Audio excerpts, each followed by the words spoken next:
বলি শাশুড়ি আর বৌমার দ্বন্দ্ব, বুঝলে, এ কলিযুগ বলে নয়, সেই যুগ থেকেই হয়ে আসছে, কারোর কিচ্ছু করার নেই। এ দ্বন্দ্ব সারা জীবন লেগে থাকে। তা শাশুড়ি আর বৌমাদের কাছে আমার করজোড়ে নিবেদন, শাশুড়িদেরও বলবো, মায়েরা, যে মেয়েটা তার ঘর বাড়ি পিতা মাতা এমনকি গোত্রটাও পরিবর্তন করে আপনার বাড়ির মেয়ে হয়ে আসছে, তাকে বৌমা রূপে নয় মেয়ে রূপে ভালোবাসতে শেখো, দেখবে সংসার সুখের হবে। ছোটোখাটো ঝগড়া অশান্তি সব জায়গাতেই হয়, হ্যাঁ, তা ঘরের ছোট ছোট অশান্তিগুলো মেয়ের সঙ্গে ফোনে ফোনে না বলে ওই বৌমাটাকে যেদিন নিজের মেয়ে ভাবতে পারবো আমরা, সেদিন শাশুড়ি বৌমার দ্বন্দ্ব। মায়েরা চরম গালাগালি দিচ্ছে আমাকে, আমি কিচ্ছু বলবো না বাবা, না না, মায়েরা আমাকে মনে মনে কী সব বলছে। শোনো মায়েরা, এক লাঠিতে কখনো বাজে না। শাশুড়িদের নয়, শুধু বৌমাদের উদ্দেশ্যেও জানাবো যে আমরা নিজেদের বাড়িতে যখন থাকতাম নিজের মায়ের সঙ্গেও তো ঝগড়া অশান্তি কথা কাটাকাটি হয়, এটা তো নতুন কিছু নয়। নিজের মায়ের সঙ্গে কথা কাটাকাটি লাগলে মায়ের কাছে এসে আমরা ক্ষমা চেয়ে নিই, কিন্তু শাশুড়ির সঙ্গে দ্বন্দ্ব লাগলে সেটা ফোনে ফোনে যখন মায়ের সঙ্গে বলবো, দ্বন্দ্বটা আরও বেড়ে বিশাল হবে, কখনো কমবে না। তাই প্রত্যেকটা বৌমার কাছেই নিবেদন যে তোমরা শ্বশুর বাড়িতে এসে শাশুড়িটাকে যেদিন শাশুড়ি রূপে নয় মা বলে যেদিন কাছে টেনে নিতে পারবে, দেখবে তোমাদের সংসারে কোনো দিন ঝগড়া অশান্তি হবে। তাই শাশুড়ি বউয়ের দ্বন্দ্ব প্রত্যেক যুগে যুগেই আছে। তাই জটিলা বলে বৌমার স্বভাব ভালো নয়, পথে যেতে যেতে একবার এদিক চায় আর একবার ওদিক চায়। রাধারানী আমার জটিলার চরণ ধরে বলছে, মা গো, আজকে যদি পথে যেতে আমায় অনুমতি দাও, আমি এদিক ওদিক চাইব না মা, কেবল একই পানে আমি চাই। জটিলা বুঝলো একই পানে মানে পথের পানেই চাইবে, কিন্তু রাধারানী বলতে চাইলেন, যার জন্য ঘরের বাইরে বেরোনো, তার দেখাই যদি আমি পেয়ে যাই, এদিক ওদিক তাকিয়ে কি হবে, শুধু তার চরণ পানে আমি তাকিয়ে। তাই সকলকে সঙ্গে নিয়ে রাধারানী শাশুড়ির চরণে প্রণাম জানিয়ে দধি দুগ্ধ ঘৃত ঘোলের পসরা সাজিয়ে নিয়ে চলেছেন আজকে অভিসারের দিকে। কেমনভাবে সখীগণ সঙ্গে নিয়ে রাধারানী চলেছেন।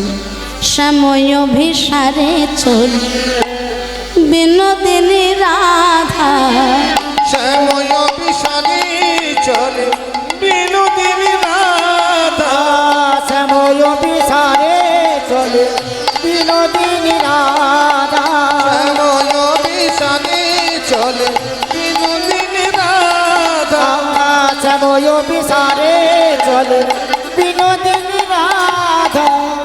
নীল বসনে মুখ চাপিয়াছে আধার, থাকিয়াছে যাধা, নীল বসন মুখ চাপিয়াছে রাধা, সময় অভিসারে চলে বিনোদিনী রাধা। হরি বল, হরি বল। চলে বিনোদিনী রাধা, সময় অভিসারে চলে বিনোদিনী রাধা। ও বড়িমা, বড়িমা, আজ বুঝি আমাদের আর মথুরার হাটে যাওয়া হবে না। কেন যাওয়া হবে না জানো? ওগো কি হেরিয়ে বড়াই কদম্বের মনে, কদম্বের মনে আবার তরিত জড়িত জইছে নব জলধর। নবজনধরে বড়িমা, যমুনার তীরে মেঘের উদয় হয়েছে, আমাদের বুঝি আর মথুরার হাটে যাওয়া হবে না। বুড়িমা বলছে, রাধে গো, আকাশে যদি মেঘ হয় তাহলে তো বৃষ্টি হবে, মেঘ দেখছি কিন্তু বৃষ্টি তো দেখছি না। রাধারানী আমার কেঁদে বলে, বড়িমা গো, তোমার তো বয়স হয়েছে, তুমি হয়তো ভালো করে দেখতে পাও না। দেখিতে পাও না। যদিও মেঘের উদয়ে ওই কদম গাছ তলায় আর বর্ষণ কোথায় জানো মা, একবার আমার দিকে চাই দেখো, তার বর্ষণ আমার নয়ন পথে, দর্শন আমার নয়ন পথে, আর বর্ষণ আমার নয়ন পথে, যদিও মেঘের উদয়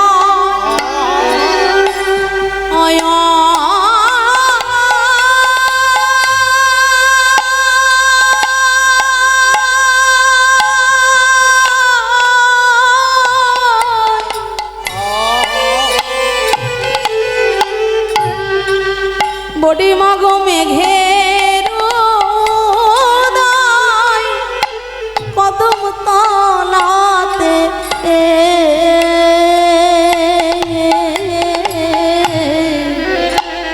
আর বর্ষণ নয়ন পথে, যদিও মেঘের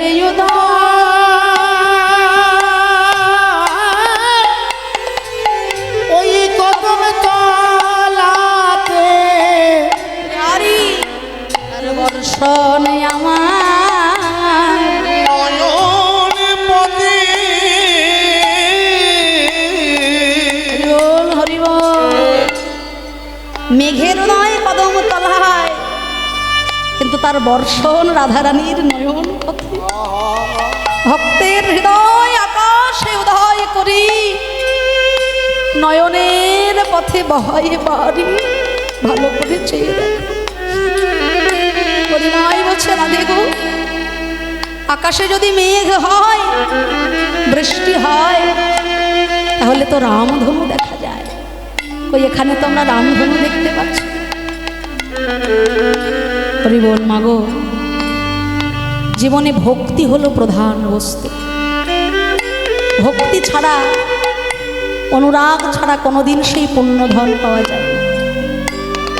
যেমন মনে করুন, এক হলো একটা সংখ্যা, এক একটা সংখ্যা, তার পাশে যদি আপনি একটা শূন্য বসিয়ে দেন কত হবে? তার পাশে আরো একটা শূন্য দিলে, আরো একটা শূন্য দিলে, আরো একটা শূন্য দিলে,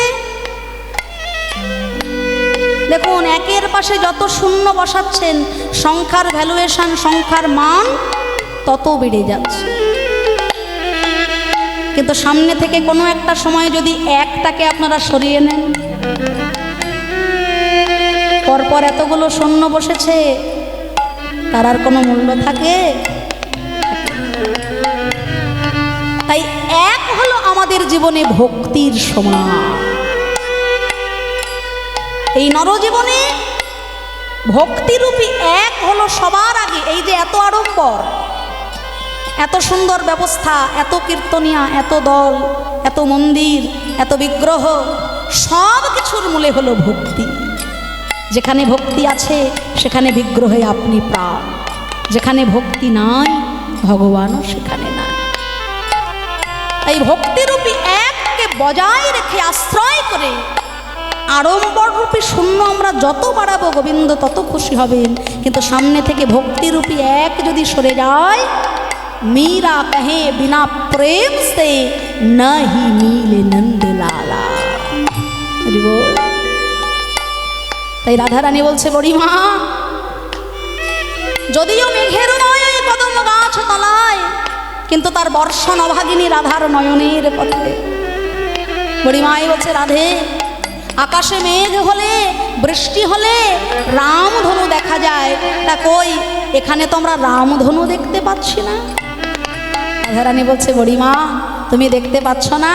ওই দেখো, তাহার পরে কিবা নব ইন্দ্রধনু, তাহার পরে কিবা নব ইন্দ্রধনু, তাহার উপরে কিবা নব ইন্দ্রধনু, বড়াই বলে চেনো না গো নন্দের বালা কানো, বড়াই বলে চেনো না গো নন্দে বালকানু ওই বড়াই বলে চেনো না গো নন্দের বালাকা আমি বড়াই বলাই বলে চেনে না গো নন্দের বেটাকালু।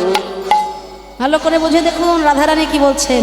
তাহারও উপরে কিবা নবইন্দ্র ধনু, কৃষ্ণের চূড়াতে যে ময়ূরের পালক আছে, ময়ূরের পালকের 7টি রং দেখিয়ে দিলেন রাধারানী। ওই তো রামধনু, দেখো মা ওই তো রামধনু। এগো মায়েরা, কৃষ্ণের মাথায় যে ময়ূরের পালক, কৃষ্ণের বিগ্রহে সাজসজ্জায় অন্য কিছু থাক বা না থাক, মাথায় ময়ূরের পালক কিন্তু সব কটি বিগ্রহে আপনারা দেখতে পাবেন। তাই ময়ূরের পালকটি এলো কোথা থেকে? যখন কৃষ্ণচন্দ্র আমার গোলক বৃন্দাবনে একদিন বিরজার কুঞ্জে গিয়েছিল। কৃষ্ণচন্দ্র গোলক বৃন্দাবনে বৃহৎ কৃষ্ণলীলা সারাবলিতে এই অংশটা পাওয়া যায়। তো বিরজার কুঞ্জে যখন গোবিন্দ আমার গিয়েছেন, শ্রীমতী রাধারানী গোবিন্দকে না পেয়ে চঞ্চলা হয়ে ধ্যানে বসলেন। ধ্যান যোগে রাধারানী চমকে গেলেন, কি আমার প্রাণবধূ ওই বিরজার কুঞ্জে গিয়েছে। ছুটতে ছুটতে রাধারানী যাচ্ছেন বিরজার কুঞ্জে। অন্তর্যামী গোবিন্দ অন্তরে বুঝলেন যে আমার রাধারানী আসছে। বিরজা, আমার প্রেমময়ী যদি তোমার কুঞ্জে আমায় দেখতে পায়, তোমারও বিপদ আর আমারও বিপদ। যত বড় নেতা মন্ত্রী ব্যারিস্টারই হও না কেন বাবা, ওই জায়গায় কিন্তু সবাই ভয় পায়। হ্যাঁ, তাহলে যিনি কৃষ্ণ ভগবান, ষড় ঐশ্বর্যপূর্ণ ভগবান, তিনি আজকে রাধারানীর ভয়ে ভীত হয়ে গেলেন। বিরজা, আমার রাধারানী আসছে, এখন একটা কাজ করো, তুমি নদীর রূপ ধারণ করো। বিরজা তখন নদী হয়ে গেল, আর আমার শ্রী গোবিন্দ একটা কালো সাপ হয়েছে। কালো সাপ হয়ে নদীরূপী বিরজার বুকের ওপর গোবিন্দ আমার আজ হেলে দুলে চলে যায়। খেলে দুলে চলে যা বলে গেলে দুলে চলে যায়, খেলে দুলে চলে যা গেলে দুলে চলে যায়। সর্প হয়ে শ্রী গোবিন্দ হেলে দুলে চলে যায়। সর্প হয়ে শ্রী গোবিন্দ হেলে দুলে চলে যায়। সর্প হয়ে শ্রী গোবিন্দ হেলে দুলে চলে যায়। সর্প হয়ে শ্রী গোবিন্দ হেলে দুলে চলে যায়। এগো মায়েরা, কটা বাজে বলো তো? 12টা বেজে গেছে না? মায়েদের মুখের দিকে তাকিয়ে মনে হচ্ছে আর কি। তা হ্যাঁ গো, মাঝে মাঝে একটু উলুধ্বনি হরিধ্বনি করতে হবে, বুঝলে? হ্যাঁ, তাহলে দুটো লাভ হবে। একেতে তোমাদের একটু পুণ্য সঞ্চয়ও হবে, হ্যাঁ, আর তোমার পাশে বসে যে ঘুমিয়ে উল্টে পড়ে যাচ্ছে, তোমার উলুধ্বনির শব্দে তারও ঘুমটা ভেঙে যাবে, বুঝলে? তাই মাঝে মাঝে নিতাই গৌর প্রেমানন্দে হরি হরি বল, হরি বল। হরি বল, হরি বল। বাহ, এই তো বলিহারি বলিহারি। তাহলে আজকে রাধারানীর ভয়ে ভীত হয়ে গোবিন্দ আমার একটা কালো সাপ হয়ে ওই বিরজার বুকের ওপর সাঁতার কেটে যাচ্ছে। কিন্তু রাধারানী বিরজার কুঞ্জে এসে দেখে, হায় হায়, এখানে তো বিরজাও নাই আর আমার গোবিন্দও নাই, তাহলে এরা গেল কোথায়? আমার সঙ্গে চলো না, হ্যাঁ, দেখি কোথায় গেল দেখি। আবার ধ্যান যোগে রাধারানী বুঝলেন, ও প্রাণবধূ, আমাকে ফাঁকি দেওয়ার জন্য তুমি সাপ হয়েছ। তুমি জানো না, কৃষ্ণ নাম হরিনাম বড়ই মধুর, কৃষ্ণ ভজে যে জন সে বড় চতুর। তাহলে তুমি যখন সাপ হয়েছ, আমি হব সাপের শত্রু ময়ূর। এই রাধারানী ময়ূরের রূপ ধারণ করে যেখানে আমার গোবিন্দ সাপ হয়ে হেলে দুলে বেড়াচ্ছে, ময়ূরের রূপ ধারণ করে সেখানে সেখানে শ্রীমতী রাধারানী উড়ে উড়ে চলে যায়। উড়ে উড়ে চলে যা আজ উড়ে উড়ে চলে যায়, উড়ে উড়ে চলে যা উড়ে উড়ে চলে যায়। ময়ূর হয়ে রাধারানী উড়ে উড়ে চলে আজ যায়। ময়ূর হয়ে রাধারানী উড়ে উড়ে চলে যায়। ময়ূর হয়ে রাধারানী উড়ে উড়ে চলে যা আজ ময়ূর হয়ে রাধারানী উড়ে উড়ে চলে যায়। ময়ূরের রূপ ধারণ করে রাধা করছেন ময়ূরী হয়ে শ্রী গোবিন্দকে রাধারানী আমার ব্যথা দিয়ে আঘাত করছেন। চঞ্চপুটে যেই না আঘাত করেছেন অমনি শ্রী গোবিন্দ আমার নিজ মূর্তি ধারণ করেছেন। শান্ত হও প্রিয়ে, তোমায় ফাঁকি দেবার জন্য আমি সাপ হয়েছি, আর তুমি কিনা হয়েছ সাপের শত্রু ময়ূর। বেশ, তোমার এই রূপকে সম্মান জানানোর জন্য কৃষ্ণ অবতারে আমি ভুলোক বৃন্দাবনে যতদিন লীলা করব কৃষ্ণ হয়ে, আমার মাথায় এই ময়ূরের পালক সদা সর্বদা আমি ধারণ করব। তাই গৌর হরিব। সেদিন থেকে কৃষ্ণচন্দ্র মাথায় ওই রাধারানীর ময়ূরের পালকটি তুলে নিলেন, রাধারানীর রূপকে সম্মান জানালেন। হে ব্রহ্মময়ী, এবার তুমি আমায় ক্ষমা করো। বিরজা বলছে, হে রাধে, তুমি তো দয়াময়ী করুণাময়ী, তোমার কৃষ্ণকে যখন ক্ষমা করে দিলে এবার আমাকেও ক্ষমা করে দাও। রাধারানী বললেন, ওরে বিরজা, এক বিরজা আর এক যমুনা রূপী, দুই অংশে তুই আমার গোবিন্দ সেবা করলি, তাই তোকে আমি অভিশাপ দেব। আগত জন্মে তোর যেন দুই অংশেই জন্ম হয়, এক অংশ হবে চন্দ্রাবলী আর এক অংশ হবে যমুনা। যেদিন শ্রী গোবিন্দ মধুর বৃন্দাবনে আমার মান ভঞ্জন লীলা করবেন, তার আগের দিন রাত্রে চন্দ্রাবলী রূপে তুই আমার শ্রী গোবিন্দকে কাছে পাবি। আর আমার শ্রী গোবিন্দ যেদিন নৌকা বিলাস লীলা করবেন, সেদিন যমুনা রূপে তুই আমার শ্রী গোবিন্দ ধনকে কাছে পাবি।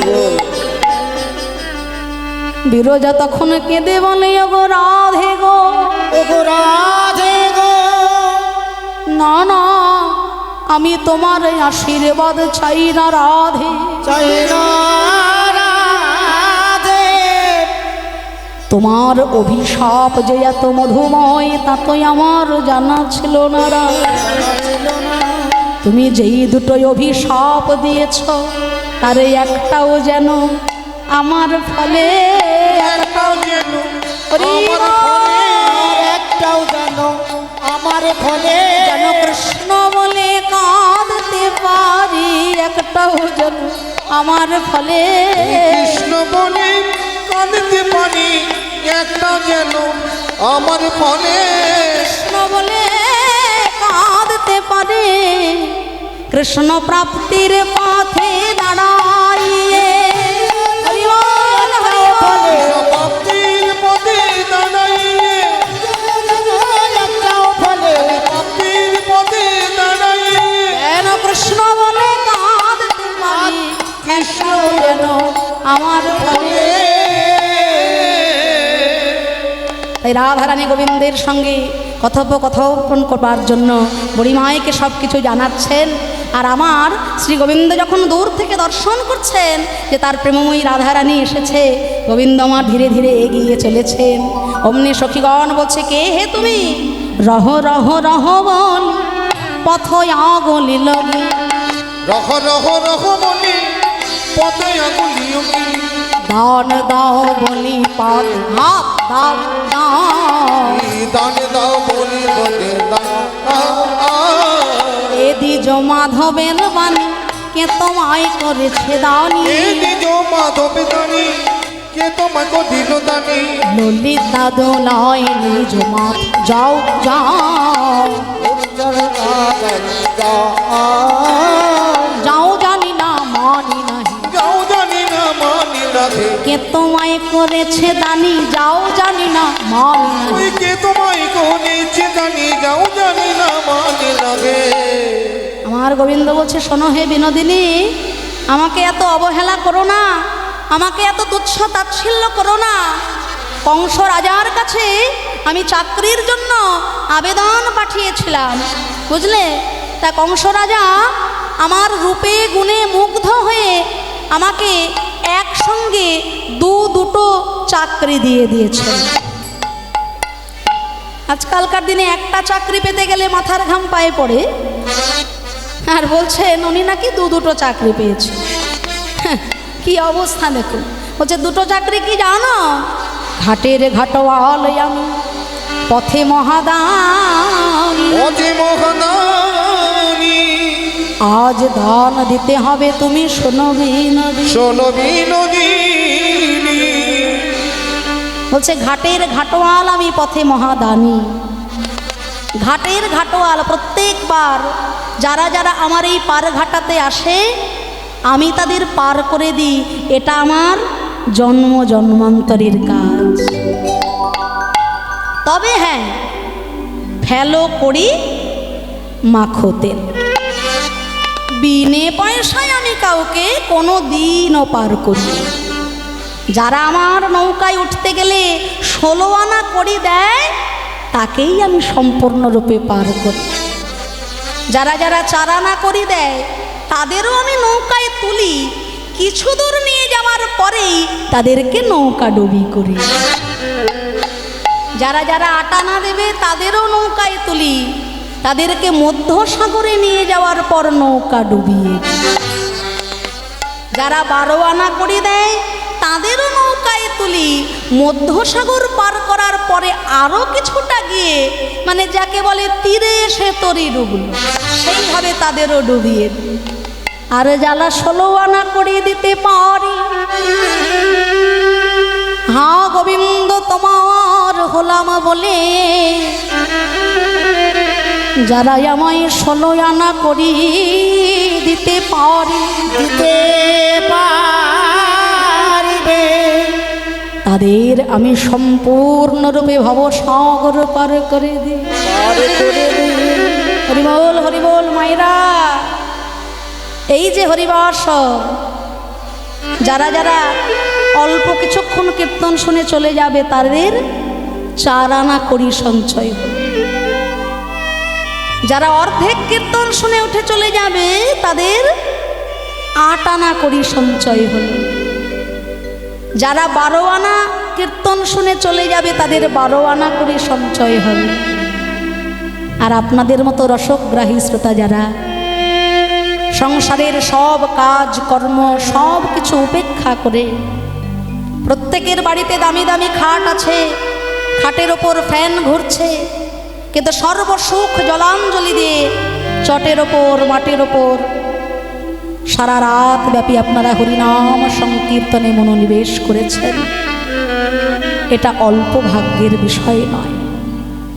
বহু জন্মের থাকলে ভাগ্য, তবে বিষয় ছেড়ে হয় বৈরাগ্য। একটা গাছে হাজার হাজার ফুল ফোটে, কিন্তু সব ফুল কি আমার গোবিন্দ চরণ পায়? পায় না। কিছু ফুল গাছে থাকা অবস্থায় শুকিয়ে যায়, ঝরে পড়ে যায়। কিছু ফুল তুলে নিয়ে আমরা জাগতিক কাজে সাংসারিক কাজে ব্যবহার করি। আবার কিছু ফুল মালি তুলে নিয়ে যখন বাজারে বিক্রয় করে দেয়, যদি কোনো অকিঞ্চন ভক্ত অকিঞ্চন বৈষ্ণব অর্থের বিনিময়ে ওই ফুলটা তুলে নেয়, ফুলটা কিনে নেওয়ার পরেও শান্তি হয় না। ফুলের ভেতর থেকে সূচের আঘাত খাইয়ে তবে একটা মালা তৈরি করা হয়। ফুলের বুকটা বিদীর্ণ হয়ে যায় সূচের আঘাতে, তবে কিনা একটা মালা হয়ে সে রাধা গোবিন্দের গলায় স্থান পায়। তাই অল্প ভাগ্যের বিষয় নয়, অনেক ব্যথা, অনেক কষ্ট, অনেক আকাঙ্ক্ষা, তারপর ফুল গোবিন্দ চরণ পায়। তাই আপনারা আজকে সারা রাত ব্যাপী এইভাবে হরিনাম সংকীর্তনে মনোনিবেশ করেছেন। গোবিন্দের চরণে প্রার্থনা জানাবো, আমার শ্রী গোবিন্দ যেন আপনাদের সবার উপর কৃপা দৃষ্টি বরিশন রাখেন। শেষের দিনে আমাদের সবাইকে যেন তিনি নিজ হাতে ভব সমুদ্র অনায়াসে পার করেন। তাই গৌর হরি বল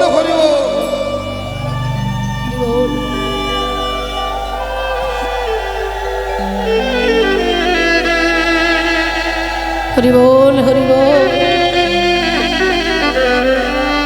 তাই আমার গোবিন্দ বলছে, যুগে যুগে পার ঘাটায় দাঁড়িয়ে থেকে পার করা হলো আমার কাজ। আমি প্রত্যেক যুগে যুগে পার করি। ঘাটের ঘাটওয়াল আমি, পথে মহাদানী, আজ দান দিতে হবে, শোনো বিনোদিনী। রাধারানী বলছে, শোনো শোনো, তুমি যে আমার কাছে দান চাইছ, বলো বলো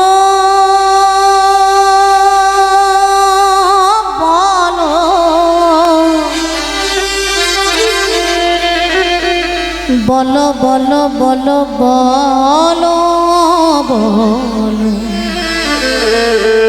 চাতরালি ছেড়ে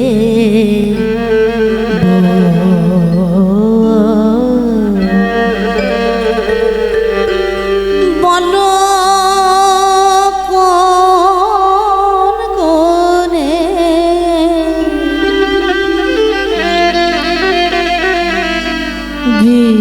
বিধি তোমায়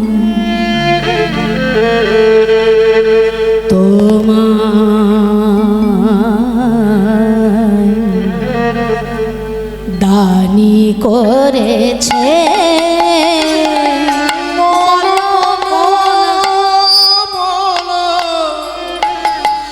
কোন গুণে বিধি তোমার দানি করেছে, বলো বলো, দানি করেছে, বলো বলো, দানি করেছে, দান করেছে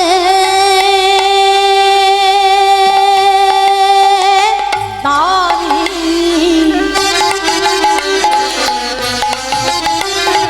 দানি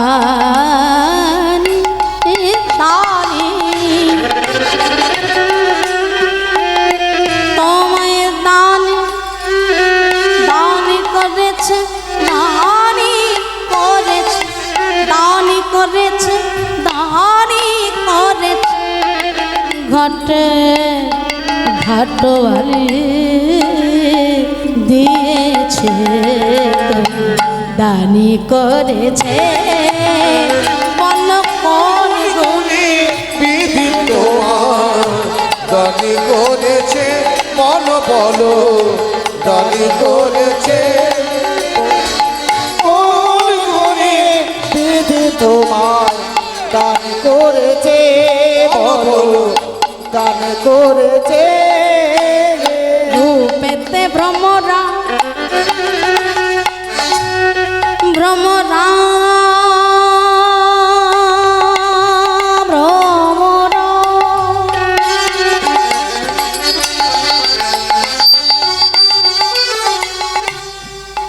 বাতাসে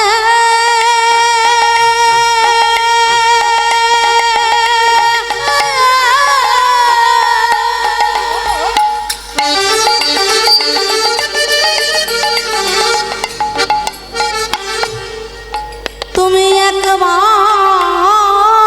বুঝি মুকুরে তোমার মুখখানি দেখো না,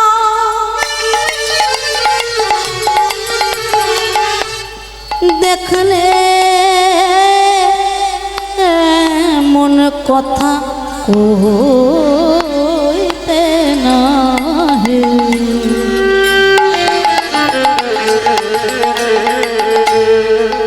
মুকুরে তোমার মুখখানি দেখো, তুমি রূপেতে ভোমরা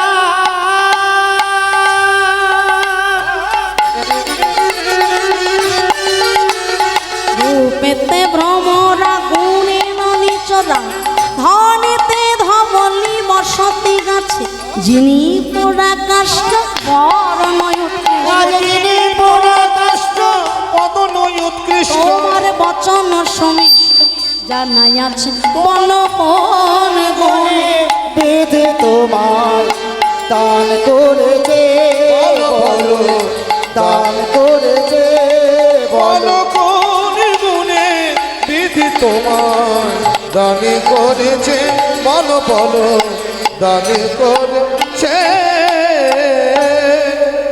বলো বলো কোন গুণে বিধাতা তোমায় দানই করেছে? কি গুণ আছে তোমার? রূপে কালো ভ্রমরের মতো। আর গুণ বলতে কি? ননিচোরা। ছোটবেলা থেকে শিশুকাল হতে এর বাড়ি ননি চুরি, ওর বাড়ি মাখন চুরি, শেষে কিনা ব্রজগোপীদের বসন চুরি। তা এই চুরি করা হচ্ছে তোমার গুণ। গুণে ননি চোরা, ধনেতে ধবলি। টাকা পয়সা ধন সম্পত্তি বলতে তোমার বাবার ওই যে কতগুলো কানা খোরা গরু বাছুর আছে। ধনেতে ধবলি, বসতি গাছে। থাকো কোথায়? কদম গাছে। যিনি পুরাকাষ্ঠ বরণ উৎকৃষ্ট, বচন সুমিষ্ট জানা আছে। তুমি দুষ্ট লোক, সেই জন্য তোমার মিষ্টি মিষ্টি বচনে তুমি আমাদেরকে ভুলাচ্ছ, তাই তো? কথায় আছে না, দুষ্ট লোকের মিষ্টি কথা ঘনিয়ে আসে কাছে, কথা দিয়ে কথা নেয়, প্রাণ যায় পাছে। মিষ্টি মিষ্টি কথা বলে যেমন মা কৈকেয়ীর মনটাকে বিষাক্ত করে দিয়েছিল কে? মন্থরা। দুষ্ট লোক যারা হয় তারা মিষ্টি মিষ্টি কথা বলে মন ভোলাতে জানে। হ্যাঁ, তাই তুমি দুষ্ট, সেই জন্য তোমার মিষ্টি মিষ্টি বচনে আমাদেরকে ভোলাচ্ছ শ্যাম। ওই কথাই আমরা ভুলব না। এত বাক্যবাণে জর্জরিত করছেন শ্রী গোবিন্দকে। আমার গোবিন্দ মনে মনে কষ্ট পাচ্ছেন, আর ব্রজগোপীগণের দিকে উদ্দেশ্য করে, শ্রীমতী রাধারানীকে উদ্দেশ্য করে বলছে যে শোনো বিনোদিনী, আমাকে তুমি কালো বলে অবহেলা করছো। হ্যাঁ, আমি গোয়ালা, আমি কালো, ননি চুরি করি, মাখন চুরি করি, আমায় তুমি এইভাবে বাক্যবাণে জর্জরিত করো না রাই। রাধারানী যে এত ভৎসনা করছেন, আমার গোবিন্দ অন্তরে কিন্তু আনন্দ পাচ্ছেন। কেন? শাস্ত্র বলছে, প্রিয়া যদি মান করি করো এ ভৎসন, বেদস্তুতি হতে সেহ হরে মোর মৌ। রাধারানী যদি রাগ করে আমাকে দুটো কটু কথা বলে, ভৎসনা করে, সারাদিন ধরে একজন বেদ পাঠ করলে আমার যতটা আনন্দ হয় তার থেকে অধিক আনন্দ হয় আমার রাধারানী যদি ভালোবেসে আমাকে ভৎসনা করে। শাস্ত্র বলছে, প্রিয়া যদি মান করে করো এ ভৎসন, বেদস্তুতি হতে সে হরে মোর মন। তাই গোবিন্দ মনে মনে বড় আনন্দ পাচ্ছেন রাধারানীর ওই বাক্যবাণে। তবু লীলা প্রকাশের জন্য শ্রী গোবিন্দ আমার ছলনা করে রাধারানীকে বলছে, রাধে তুমি আমায় এত ব্যথা দিচ্ছ, তুমি আমাকে কথা বলতে পারলে নাই? হ্যাঁ, তুমি না, এইভাবে বলো না রাই, আমার শুনে বড় কষ্ট হচ্ছে। না বলো না,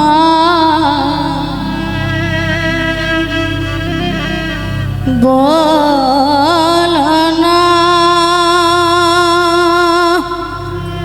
বলো না,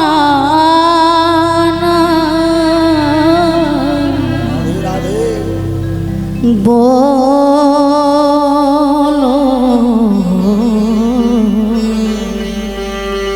আমায় কালো কালো বলো না গো, ও রাজার ঝি। কালো কালো বলো না গো, ও গো রাজার ঝি। কালো কালো বলো না গো, ও গো রাজার ঝি। আমায় কালো কালো বলো না গো, ও গো রাজার ঝি। আমায় বিধাতা করেছে কালো, বিধাতা করেছে কালো, আমায় বিধাতা করেছে কালো, বিধাতা করেছে কালো। আমি করব কে বলো, আমি করব কে? আমায় কালো কালো বলো না গো, ও গো রাজার ঝি। কালো কালো বলো না গো, ও গো রাজার ঝি। আমায় কালো কালো বলো না গো, ও গো রাজার ঝি। কালো সে যমুনার জল, কে না বলো খায়, কে না বলো। আবার কালো মেঘে বৃষ্টি